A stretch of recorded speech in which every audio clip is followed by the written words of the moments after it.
The Tennis Gambling Podcast on the Sports Game Podcast Network is brought to you by Nick Fantasy. Sign up with the promo code SGPN, get 50% bonus up to $1,000. We're also brought by Edge Boost. Earn $750 per month on your sports gambling transactions with edgeboost.bet, promo code SGPN. We're also brought to you by Rhythm, the leader in dad-driven picks and props. Try it out for free for a week by going to sportsgames.com/RITHMM. And welcome, everybody, to the Tennis Game Podcast here on the Sports Game Podcast Network. It's currently Friday night, February 7th, roughly 8:15 p.m. Eastern Time. I'm Rosso, Scott Reichel, once again going solo for this pod. Time to get into the semifinal matches taking place in Rotterdam. So we're going to preview two matches taking place on Saturday. Once again, we are skipping over Dallas. Unfortunately, we could not wait out the lines. I know the quarterfinal matches are taking place right now. So point is we are going to skip Dallas instead of looking ahead to Rotterdam on Saturday. Now, before we get into the actual recap of the last episode for the quarterfinals in Rotterdam, do want to remind once again they can support for the show by like, subscribing to YouTube, and a reminder, you also leave a rating and a review on Spotify or Apple. Podcast is also audio only on Spotify or Apple, so if you do want to check it out that way, you can. But once again, don't forget to leave a like on the live stream or the video, and don't forget to subscribe to the channel if you've not done so already. Plus, a reminder to check out the merch store on the SGPN website. We have a lot of great Tennis Game Podcast merch with sweatshirts, t-shirts, and mugs, different quality, or different colors, high quality and definitely cheap. So recommend getting yourself something there. Once again, a lot of different options, not just for the tennis show, for other shows of the network. We have a bunch of podcasts. A lot of them have merch. So once again, check out the merch store and see if you can find yourself something that you do enjoy. And a reminder, for the actual Super Bowl, we do have a contest with the network. We're running a free squares pool for the Super Bowl. $1,000 winner take all for the final score square. Just go to sportsgames.com/squares. Sign up today, sportsgames.com/squares. And due to popular demand, if we end up getting 200 entries, we will release another $1,000 free squares pool. So once again, it's free to enter. It's complete luck based, so there is no skill required. And once again, you have a free chance to win $1K, maybe $2K if you get entered in both actual squares pools. So just keep that in mind. Anyway, time to start off with the recap of what happened to the actual matches in the quarterfinals on Friday. Starting off with the lock and dog picks. Overall, a great episode for us as we ended up sweeping the lock and dog picks. For the lock, ended up having Alcaraz to win in straight sets, parlayed with de Minaur to win in straight sets at -137. I know that line flew to like -170, -200. Hopefully grabbed that early, but that was really never in doubt. There were really no competitive sets. You saw de Minaur have 1-6-4 set. That was basically it. Every other set was 6-1 or 6-2. Alcaraz killed Martinez. That was really never in doubt. But de Minaur got the job done there comfortably. So once again, nice winner there. And hopefully ended up getting a good price. Even if you got a bad price, still cashed easily. So no sweat there. For the dog, though, ended up going with something different. We took a same game, a team total parlay. We liked the over 2.5 sets in the Hurkacz and Rublev match, but decided that +120 was a bit too short. So instead, we ended up gambling for the team total on both guys over for the match, and we ended up getting that easily, as it was Hurkacz 12.5 and Rublev 12.5 at +164. Somebody mentioned in the comment section, by the way, that Caesars does have better prices on those same game parlays. So Caesars actually had +190, +181 if you ended up shopping there. But either way, never in doubt. First, I went to a breaker. We thought there would be a breaker. We needed Hurkacz to win the second set. He did, and then eventually did win the third set. But all three sets were competitive, and that's what we needed. So overall, nice win there. Really never a sweat. You needed, once again, Hurkacz to win the second set, which worked out pretty easily because he won 6-3, so he was really never challenged in that second set. So once again, nice win for the lock and dog.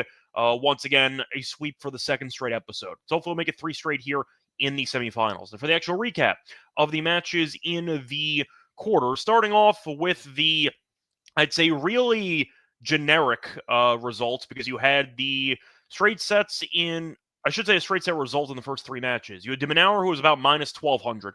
You had Alcaraz, who was -1,200. They both dominated. I got nothing else to add there. De Minaur, once again, had a 6-4 set in there. In fact, he actually broke at the end to go up a break to serve for the match. But point is, he was performing well. He was up a break before that. He gave it away, but he eventually did get over the finish line as he ended up winning the second set as well as the first. So once again, really never in doubt there. The main surprise, though, for the actual card was Bellucci, who got the job done in straight sets against Tsitsipas. Pretty funny, though, because I thought about taking Tsitsipas in straight sets as my show dog, and then I remembered, wait a second, this is Tsitsipas we're talking about. why would I put my money on the guy? So I ended up going elsewhere. So I guess my bias against Tsitsipas saved us money. In fact, made us some money because we took the team total parlay instead. But Tsitsipas had a pretty underwhelming effort. I was concerned about fatigue after having the 3-hour marathon match against Griekspoor the day prior. But Bellucci has been really good. I feel like he was a pretty unknown guy last year. Had a couple of, I'd say, respectable showings on hard court at the end of last year. And then you figure, okay, he's kind of been struggling a bit, lost in qualifying in the Aussie Open. You figured he wouldn't really do much. In Montpellier, he looked fine, lost to Kovacevic, who eventually made the final in the event, and then he ended up having a good run here. So either way, point is Bellucci has been very good. Beat Medvedev, beat Tsitsipas, he's been pretty solid in the event, and we'll see how he does in the semis. But either way, you end up seeing Tsitsipas lose outright in straight sets as he got completely destroyed. For the other match, though, I mentioned before, Alcaraz killed Martinez. Nothing else to add there. Martinez had a good run beating Rune, but Alcaraz went from a pretty tough draw to a cakewalk, as you saw Felix and Rune both lose. So he ended up having Vavasori and Martinez in the last two matches, which were basically buys, and Alcaraz got by easily. And then for the last match on the card, Hurkacz won in 3 against Rublev, lost the first set.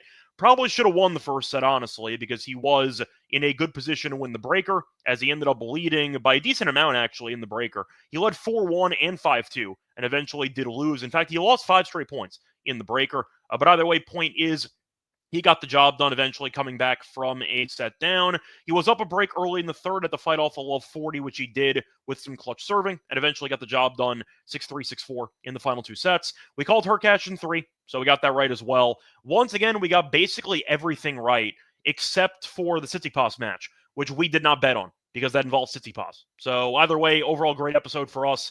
I believe we ended up going with the totals and stuff. We like the unders in the de Minaur match. I don't really have a thought on the total for the Alcaraz match, but a great episode for us, and hopefully we'll keep rolling here for the semifinals. Now, before we get into the actual preview of the 2 matches for Saturday, I want to remind you once again that we are brought to you by DraftKings, because DraftKings is a great place to bet on the Super Bowl, Super Bowl 59. And if you do want to go and play some wagers, a reminder that DraftKings Sportsbook is the official sports betting partner of Super Bowl 59. Scoring touchdowns, though, is key to winning the Super Bowl, and you can actually make some money betting on touchdowns in the game. A reminder, though, that DraftKings is the #1 place to bet on touchdowns, and new customers have a great deal. Bet $5, you get $200 in bonuses instantly. So once again, great deal, $5, get $200 in bonus bets. No questions asked. Download the DraftKings Sportsbook app. Use code SGP. That's code SGP for new customers to get $200 in bonus bets instantly. When you bet just $5 on your DraftKings Sportsbook, the crown is yours. Gambling problem? Call 1-800-GAMBLER. In New York, call 877-8-HOPE-NY or text HOPE-NY 467-369. In Connecticut, help is available for problem gambling. Call 888-789-7777 or visit ccpg.org. Please play responsibly. On behalf of Boot Hill Casino and Resort in Kansas, 21 and over, age and eligibility varies by jurisdiction. Void in Ontario. Bonus bets expire 168 hours after issuance. For additional terms and responsible gaming resources, see dkng.co/audio.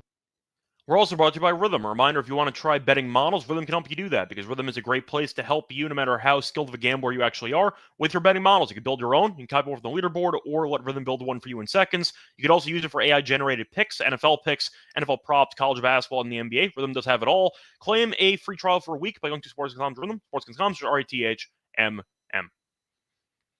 Welcome back, everyone, to the Tennis Game Podcast. Just finished recapping what happened on Friday. Time to move on into the Saturday matches and the semis in Rotterdam. So starting off with the first match on the actual card. This is going to be a bit of a surprise matchup because Bellucci is in the semis, which people did not expect. Now, as a reminder, should mention, by the way, for the event, we still have Alcaraz and we still have de Minaur.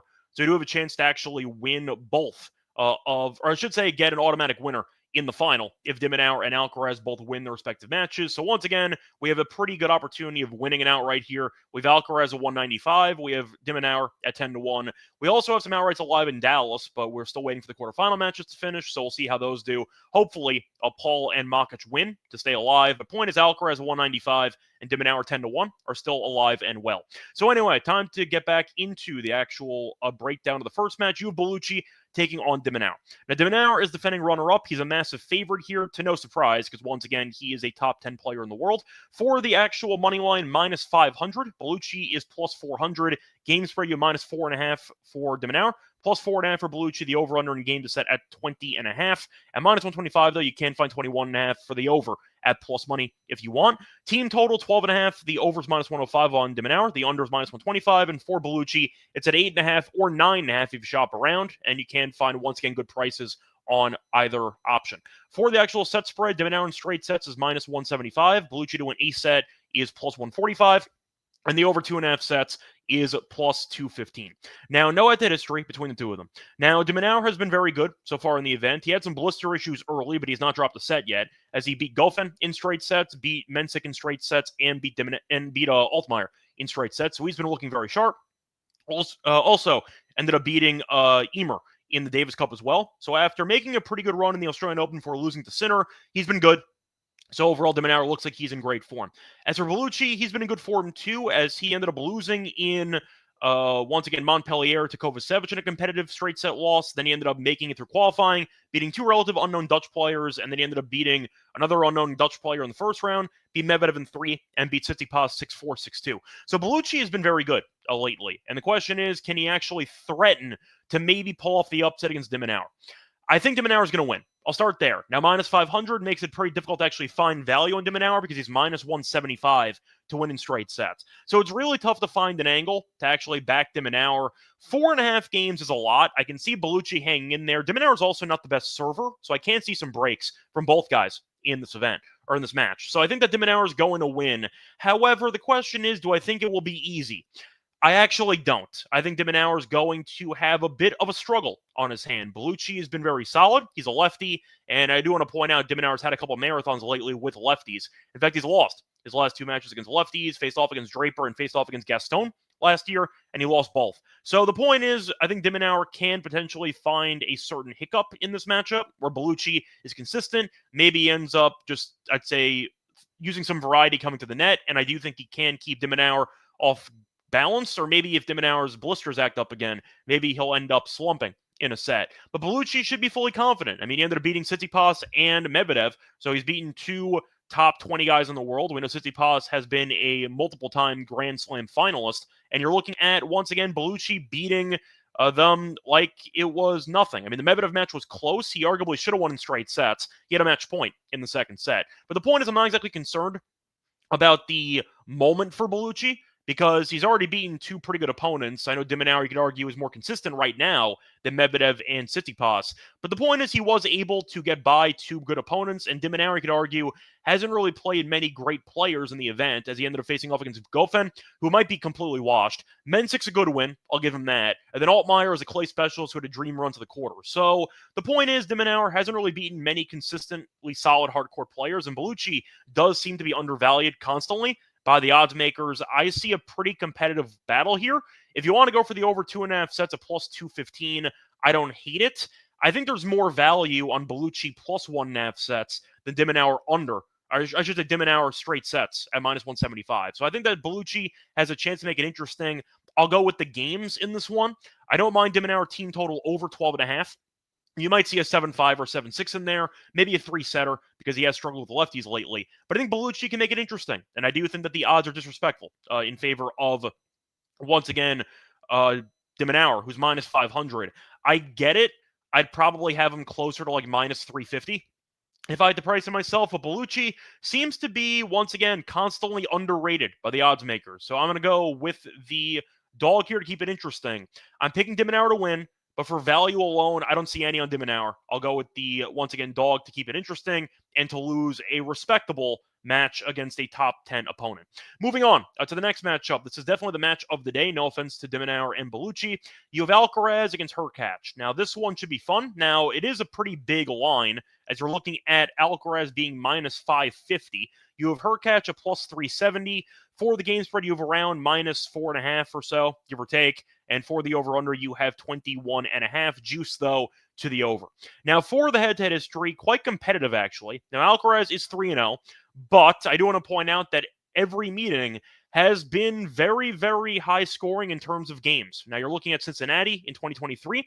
Alcaraz did win that one in 3 sets. Toronto, 2023, Alcaraz did win in straight sets as well. And in Miami, 2022, Alcaraz won 7-6, 7-6. So at first glance, the total games does seem pretty low, and you might be expecting a bit of a marathon here because Alcaraz, we know, has been in good form. He also hasn't played anybody worth a damn. Beat Dzanchulp, who we know beat him in the U.S. Open, but still not exactly a great player over the last couple of years in terms of results. Ended up having Vavasori, who's a double specialist, and ended up beating Martinez, who's a clay specialist in the last 2 rounds. So even though Alcaraz has been great, I mean, insanely great based on results recently, he hasn't really played anybody worth a damn. And I think Hurkacz is a big step up in competition. Now, Hurkacz, on the other hand, has beaten good opponents. I know that you're looking at an injury to Leheshka, but he still won, and you're looking at him beating Rublev. Now, I do think you're looking at a spot where the head-to-head suggests there should be at least one breaker in this one. They've played 9 career sets. Actually, I believe it's 8 career sets. They've played 8 career sets, and there have been 5 tie breaks. So you might end up once again liking a certain prop for a breaker in this one, or the over at 21.5. But I see a pretty competitive matchup here. That Hurkacz looked really good against Rublev. He's been serving well. Alcaraz has been good as well, but he hasn't faced off against anybody, and he did drop a set to Dzanchulp, who is nowhere near as good as Hurkacz is. So for this one, I don't see much value in Alcaraz either. I think that 550 is insanely disrespectful for a guy that's won, once again, a set in each of the last 2 meetings. I think Hurkacz can make it close. I think he might be able to win the match. I think he's going to lose. I think Alcaraz probably wins, but I do think it'll be close. So I'll go with the games plus 4.5 for Hurkacz. Once again, a very good server. So Alcaraz could still win, but there's no guarantee he'll get a break in each set. I think that Hurkacz can hold more often than not, which should open the door for a potential cover, even if he loses in straight sets, or a potential over if you get a 7-6, 6-3, for example. So I'm going to go with the over in this one. I think it's a close matchup that Alcaraz does win. If it went to 3 sets, I would not be shocked, but I am going to go with the over in that one. So that's going to wrap it up for, once again, the semifinal matches on Saturday in Rotterdam. Now it's time for the lock and dog picks. Forward to that, though, I want to remind once again that we are brought to you by Edge Boost, because Edge Boost is a great way to actually place bets while getting cashback rewards, because SGPN is partnered up with Edge Boost, the premier Visa debit card for bettors. An Edge Boost card allows you to avoid the hassle of being once again denied at the sportsbook, DFS site, sweepstakes site, racetrack, and casino. You'd also earn up to $750 per month in cashback rewards for using your Edge Boost card. Your money's also safe, as the card is FDIC insured. And the best part is that there are no credit checks, and it's completely free. Sign up today. Use the promo code SGPN to get better cashback rewards and an instant Tier 2 status. That's edgeboost.bet, promo code SGPN, edgeboost.bet, promo code SGPN. We're also brought to you by Underdog. A reminder that Underdog Fantasy they have you covered for the big game, which is coming up on Sunday. Underdog gives you a free Travis Kelce pick if you are signing up with your new account. So once again, if you sign up before the game, you'll get a free Travis Kelce pick for an entry. Plus, Underdog also has a no-sweat entry token, which is now live. You can cash in on Underdog entry or get bonus rewards if you end up losing. So once again, you do get rewarded if you end up losing your actual entry with the no-sweat entry token. For the upcoming game, though, I'm going to do Jalen Hurts higher, have a touchdown in that game against the Chiefs. Think he'll end up getting in on a tush push. But if you sign up with the promo code SGPN, the claim is special can first time deposit offer to 1 game bonus cash on your fantasy promo code SGPN. Welcome back, everyone, to the Tennis Scam Podcast. Just finished previewing the semifinal matches taking place in Rotterdam on Saturday. Now it's time for the lock and dog picks. So for the lock, I am going to be fully transparent with all of you. It's going to be a juicy play. Now, I do want to point out I would probably wait on betting this because I was waiting for lines to pop up. Truth is, I'm actually kind of busy tonight, so I ended up having to record this episode early. As a result, I only have FanDuel lines on the Alcaraz match, and this is a prop we've mentioned before. DraftKings tends to have the best price in the first 4 game market, and as a result, I'd recommend waiting for DraftKings to post the actual price for this prop. Unfortunately, though, we don't have the luxury of waiting, so we're going to have to do it with the FanDuel line. So for this actual lock, we're going to do the Alcaraz and Hurkacz match. First 4 games, 2-2 at minus 150. Once again, weighted out. Caesars post a line and DraftKings post a line. Those are usually better than FanDuel, but I can't wait. So apologies there, but just keep that in mind. Now, Hurkacz is one of the best servers on tour. He's been serving very well so far in the event, and I do think that he can hold serve twice in a row against Alcaraz. You're also looking at Alcaraz facing off against pretty weak servers recently. Vavasori's okay at serving, not great. Martinez is really not a good server at all. So it's really a big step up in, I'd say, quality when you're facing off against Dzanchulp and one's a doubles guy and one's a clay guy, and they're going to one of the best servers on the entire tour. I think Alcaraz will have to struggle early on to find the right timing when it comes to returning against Hurkacz. It should give Hurkacz some holds. Hurkacz, though, not the best returner in the world, and Alcaraz has not been broken in 5 straight sets. Once again, weaker competition, but I think you're looking at what should be a pretty solid serving set early on before maybe some adjustments are made. Plus, I mentioned before, there were 8 career sets in the head-to-head. 5 of them went to breakers. So breaks are not too common when they get together, and I do think with the matchup indoors on hard court, you're looking at 4 pretty simple holds. Give me the 2-2 in the first 4 games at minus 150 as my lock. For my dog, I am going to go to the matchup between Bellucci and de Minaur. For this one, I am going to go with an alt total, actually. I'm going to go with the over 21.5 games at plus 105. De Minaur is a minus 500 favorite. He's been great. I get that he is the defending runner-up. We have him to win the event outright at 10-1. However, Bellucci's been really good, and I feel like he's disrespected here. I understand de Minaur was able to win against Goffin, against Mensik, and against a pretty weak opponent in the quarters in Altmaier. But still, Bellucci's won 10 of his last 11 sets.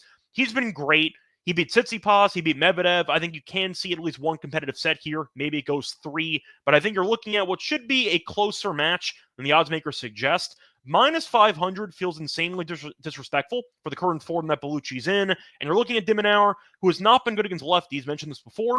Each of the last 2 matches against lefties did not end in straight sets. So maybe you get a marathon out of it. But 21.5 games, I think, is a pretty reasonable number at plus money.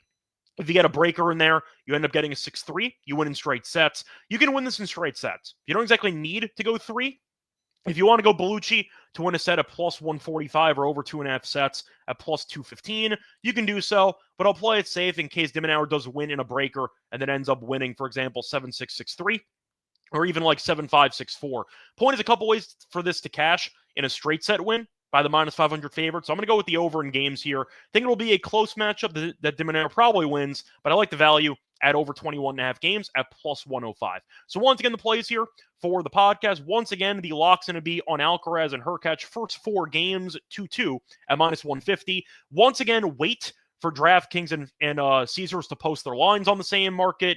I can't wait, so apologies. FanDuel is minus 150. I'll take it. You can definitely find a better price on DraftKings, probably minus 135 once that ends up dropping, but I do like it quite a bit. And for the dog, give me Bellucci and de Minaur over 21.5 games at plus 105. That's going to wrap it up. This episode reminder back once again for the final matchup in Rotterdam. And until next time, you can also find me on Twitter, Reichel Radio.